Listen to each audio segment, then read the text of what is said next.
would like to share your wisdom. Start by thanking CCG for hosting this important discussion today. It's a pleasure to participate on this panel with so many esteemed colleagues, and really appreciated hearing from all of them and frankly learning from everybody that's spoken so far and from all the subsequent speakers. I look forward to their remarks as well. I'll plan to focus my remarks on ESG for American corporates, and more specifically climate cooperation, and then to go maybe a degree even further is climate cooperation between the United States and China. I'm guilty of being biased a little bit for a bilateral U.S.-China view of things, but after all, the U.S. and China are the world's two largest carbon emitters, and so getting it right on a bilateral basis greatly affects everyone and benefits everyone. I believe we've seen, or most of us have seen, climate-related developments recently, whether that's in Chongqing in Pakistan or weather disasters across the world the last few years, and so good climate governance for corporates is essential to achieving CSR, ESG, and SDG goals, which is really the overall framing of this panel in which all of us individually are important stakeholders. As the bilateral U.S.-China relationship really has entered a period of pretty great uncertainty, climate cooperation can and should be one area of stability and future promise. Not only do you have shared imperatives and desires of the people of both countries for greater decarbonization and sustainability solutions, but you also have strong production and innovation capacities, R&D ecosystems, and robust financial markets to really support the full value chain of investing in decarbonization activity in both the United States and China. But in order to achieve success, there are a few areas in which we can strengthen cooperation and achieve shared goals. From the perspective of a bilateral business council, we believe not only the U.S. and Chinese governments, but most importantly, our business communities really do have a major role to play here. First could be strengthening local level cooperation between our companies and whether that's provincial or state governments, subnational governments across China and the United States. This can help lay a framework for cooperation by setting the appropriate political tone that's really necessary today and providing signals of the importance of both countries working together on climate challenges. And second could be building on how we can better position U.S. companies as partners in China's decarbonization efforts.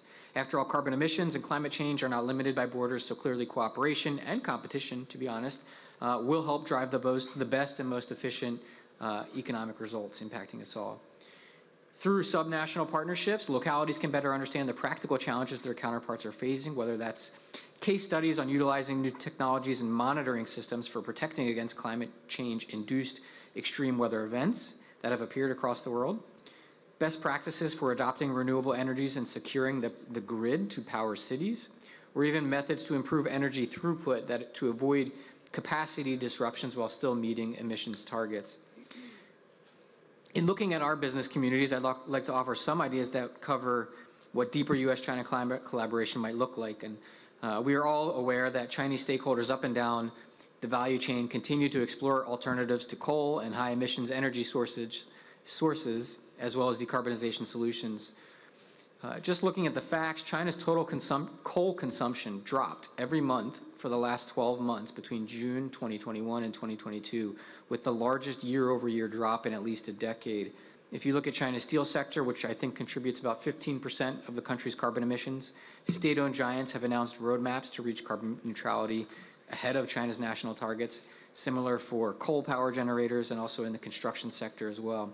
American companies are primed to share their expertise and experience to work with Chinese counterparts adapted to the local environment.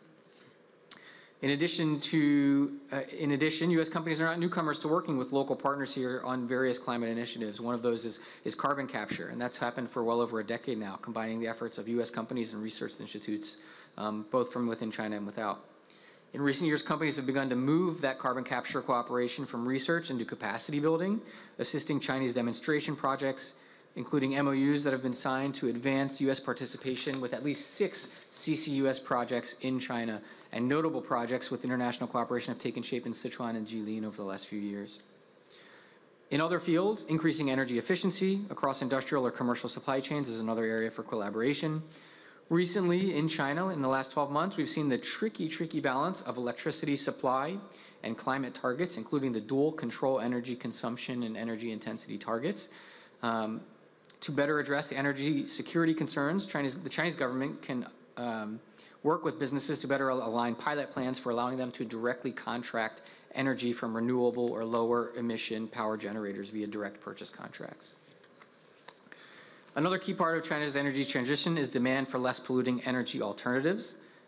If you were to look at the U.S. for an example, U.S. companies are well positioned to fill this need with LNG, liquefied natural gas exports, and nuclear power technologies being proven and powerful energy sources that can quickly match China's large energy demands while avoiding the higher emissions from coal-generated power. An important example here would include signing last year of a 13-year long-term LNG contract with China's leading enterprise for urban gas, ENN Natural Gas, with an American LNG supplier.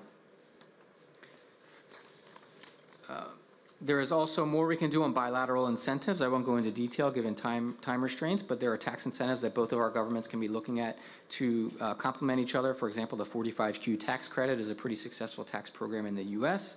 And then aligning on emissions reporting standards is also another area where both of our countries could find a lot of area for cooperation. I'll end by saying, despite the unique differences between the United States and China, they are bound together by an enormous commercial relationship.